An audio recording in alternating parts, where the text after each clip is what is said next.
Imagine that you have a multi-billion-dollar company and you need a space to advertise all your products in a world where competition is increasing. What do you have to do? You have to access the most prime time, most watched show in the world. And that's, my friends, is the Joe Rogan Experience. The Joe Rogan Experience. Now, how you get access to that prime time? Do you buy time?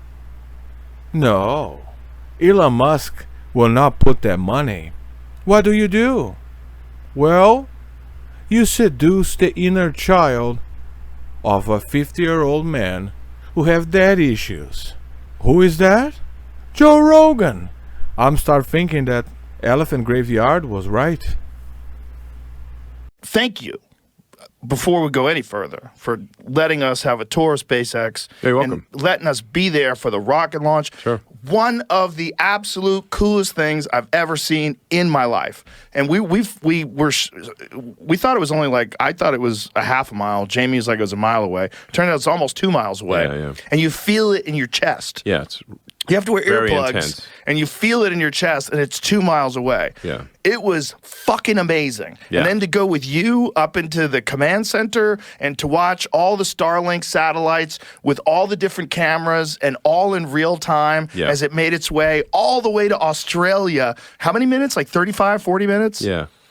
Wild. Watch it touch down in Australia. Yeah. Fucking crazy. It was That is crazy. amazing. Yeah, yeah. Absolutely amazing. The whole show is a huge commercial for SpaceX and Tesla, and Elon Musk explaining everything from rocket engines and how the new cars are changing and how actually we are updating our models, contrary to what people think, how custom shops are not good, and we don't involve ourselves with that. The whole show is a huge commercial for Elon Musk. And this guy did not spend a dollar. He just conquered Joe Rogan's head. The Starship's awesome. And anyone can go watch the launch, actually. So you can just go to South Padre Island and get a great view of the launch. So it's like where a lot of spring breakers go.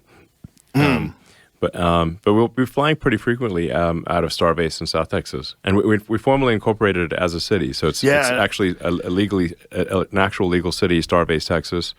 It's not that often you hear like, "Hey, we made a city," That used to be like in the old days, like a startup would be you go and gather a bunch of people and say, "Hey, let's go make a town." Literally, right. That would have been startups in the old days. Or a country. Yeah, or a country. Yeah, actually. If you tried doing that today, there'd be a real problem. Yeah, maybe things are so much set in stone on the country front these days. You might be able to pull it off. You might be able to pull it off. If you got a solid island, you might be able to pull it off. It's probably. Like Larry make a new Ellison country. owns Lanai. Yeah, you could probably. Is this it right here? If you put enough effort into it, you could make a new country. This is one of the different ones. This is one of the ones that you catch, right? Or is that one? Yeah, that's the booster. So that's the super heavy booster. So that's one with the booster's got 33 engines. And it's by version 4 that will have about 10,000 tons of thrust. Right now it's about 8,000 tons of thrust. But that's the largest flying object ever made. I had to explain to someone. They were going, "Why do they blow up all the time if you're so smart?" Because there was this fucking idiot on television. Some guy was being interviewed and they were talking about you, and he goes, "Oh, I think he's a fuckwit." And he goes, "He's a fuckwit." And he goes, "Why do you say he's a fuckwit?" "Oh, his rockets keep blowing up." And someone said, "Yeah, well, why do his rockets blow?" And I had to explain. Yeah. Because it's the only way you find out what your tolerances are. You have to. You have to explore the corners of the box. So so when you do a new rocket development program, you have to do what's called exploring the limits, the corners of the box, where you say it's like worst case this, worst case that, to figure out where the limits are.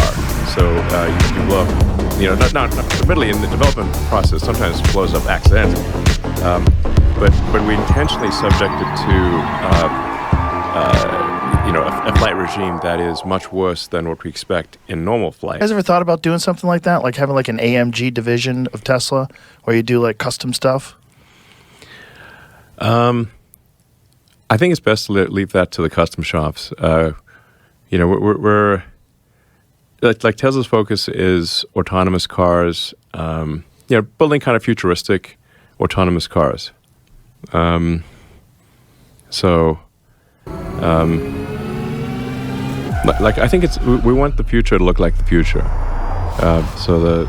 Did you see like our designs for like the sort of the robotic bus? No. It looks pretty cool. The robotic bus? So Yeah, it's being totally autonomous. We need to bus? actually figure out the good name for it. Like I think called the Road Bus or there's no good. There's like pretty cool thing, but it looks cool. It's very Art Deco. It's like futuristic Art Deco,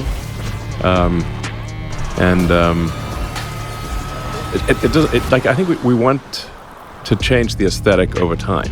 You don't want the aesthetic to be constant over time. You want to evolve the aesthetic. Giant steroided up bodybuilder guy that he was sharing a cell with that was a murderer who was a bad cop.